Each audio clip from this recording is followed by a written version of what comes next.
भाभी भी भैया की जूठी थाली में खाएंगी।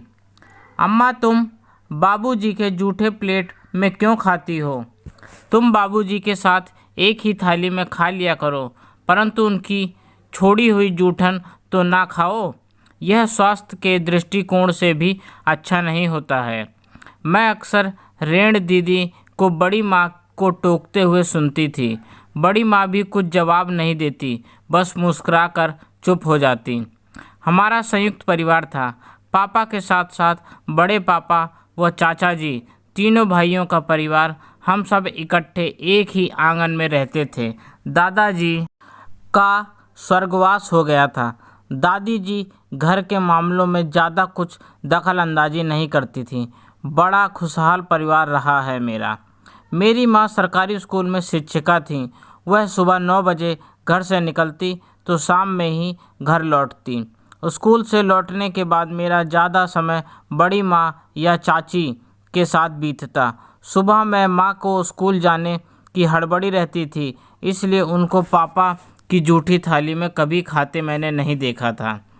दीदी के टोकने के कारण अक्सर बड़ी माँ को बड़े पापा की जूठी थाली में खाते देखना एक आदत सी बन गई थी। तब मैं छोटी थी, इसका मतलब ज़्यादा कुछ समझ नहीं आता था। दीदी लगभग हर 2-4 दिन पर बड़ी माँ को टोक ही देती। तुम्हें जूठी थाली में खाना कैसे भाता है? तुम ऐसा क्यों करती हो अम्मा? दीदी जब भी ऐसा कहती, बड़ी माँ चुपचाप मुस्कुरा कर इतना ही कहती, धत पकली, क्या हो गया जो मैं ऐसे खाती हूँ? मुझे अच्छा लगता है ऐसे खाना। बड़ी माँ की बातें सुन दीदी खींच उड़ती थी, मगर बड़ी माँ की इस आदत में कोई बदलाव ना आता। उन दिनों घर में बड़े पापा के बेटे निशांत भैया की शादी की तैयारियां काफ़ी ज़ोरों शोरों से चल रही थीं। घर की यह पहली शादी थी। हम सब काफ़ी उत्साहित थे। घर में भाभी आएंगी सोचकर मन काफ़ी हर्षित था। हम लोगों का जोश देखकर कई बार भैया हमें चिढ़ाते, भाभी की रट लगा रखी है तुम लोगों ने, जब आकर तुम लोगों की क्लास लगाएगी तब पता चलेगा। हम लोग भी भैया से हंसकर कहते, नहीं नहीं भाभी ऐसा कभी नहीं करेंगी, हम सब उनसे खूब प्यार करेंगे, बदले में वह भी हमें खूब प्यार करेंगी। हमारी बात सुनकर भैया भी मंद मंद मुस्कुराने लगते। आज पूरा घर नई दुल्हन के स्वागत के लिए रोशनी से जगमगा रहा था। सब अपने अपने अंदाज में नई बहू के स्वागत के लिए पलक पावड़े बिछाकर बैठे थे। जैसे ही दूल्हा दुल्हन की गाड़ी दरवाजे पर आकर रुकी, हम सब उस ओर दौड़े।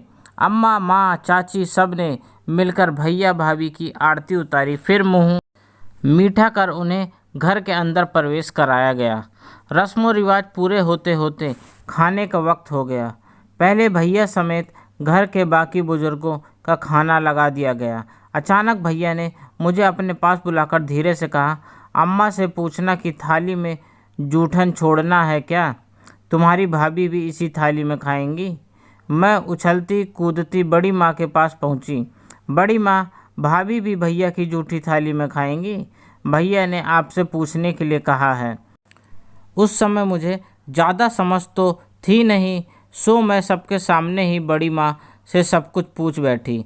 मेरी बात सुनकर बड़ी माँ ने कुछ देर सोचा, नहीं नहीं उसे बोलो खाकर उठ जाए, बहू जूठी थाली में नहीं खाएगी। बड़ी माँ ने भाभी की ओर देखते हुए कहा। भाभी के चेहरे को पढ़ने के लिए तो मैं उस वक्त बहुत छोटी थी, मगर दीदी का ज़ोर से खिलखिलाना मुझे आज भी याद है। वेरी गुड अम्मा, उन्होंने बड़ी माँ से कहा। बड़ी माँ कुछ देर के लिए शांत हो गई, फिर उन्होंने गंभीर स्वर में कहा, मैं भी इसी तरह नई नवेली दुल्हन के रूप में इस घर में आई थी। मेरा भी बड़ा भव्य स्वागत हुआ था। हंसी ठिठोली के बीच घिरी में लजाई संकुचाई सी बैठी थी। अचानक दादी सास की आवाज़ मेरे कानों में पड़ी, लल्ला को जाकर कह दे जरा थाली में बहुरिया के लिए जूठन याद से छोड़ देगा। बहुरिया जूठन खाएगी तब उनका आपसी प्यार बढ़ेगा। दादी सास मेरी सासू माँ से कह रही थी। तब सासू माँ ने भी कुछ नहीं कहा था। सासू माँ कहती भी तो क्या, उन्हें भी मैंने ससुर जी की जूठी थाली में खाते देखा था। कई बार जब थाली ज़्यादा सूख जाती, उसमें मेरा खाने का मन नहीं करता था, परंतु सबकी घूरती नज़रों के कारण मन मारकर उसी तरह मुझे खाना पड़ता।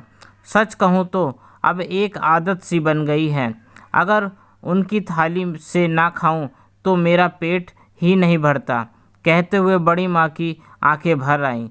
उनकी बात सुनकर दीदी ने कहा, मैं हमेशा से चाहती थी कि तुम्हें बार बार टोक कर तुम्हारी इस कुरीति को हरा दूं, पर आज यह निर्णय लेकर तुमने खुद इस पर जीत पा ली है अम्मा।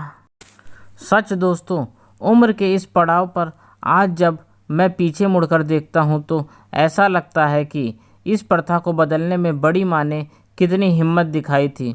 उनके लिए हार जाना बहुत ही आसान था, परंतु इस कठिन निर्णय से उस कुरीति पर जीत पाकर उन्होंने आने वाली पीढ़ी का पथ प्रदर्शित किया। कम पढ़ी लिखी बड़ी माँ को भी उस जमाने में स्वास्थ्य और साफ सफाई के साथ साथ गलत सही के खिलाफ बोलने का मूल्य मालूम था, एक ऐसी चीज़ जो आज के दिनों में और भी मूल्यवान है। दोस्तों, आपको मेरी यह कहानी कैसी लगी प्लीज़ कमेंट करके ज़रूर बताएं और मुझे सब्सक्राइब भी करें। आपका अपना दोस्त, धन्यवाद।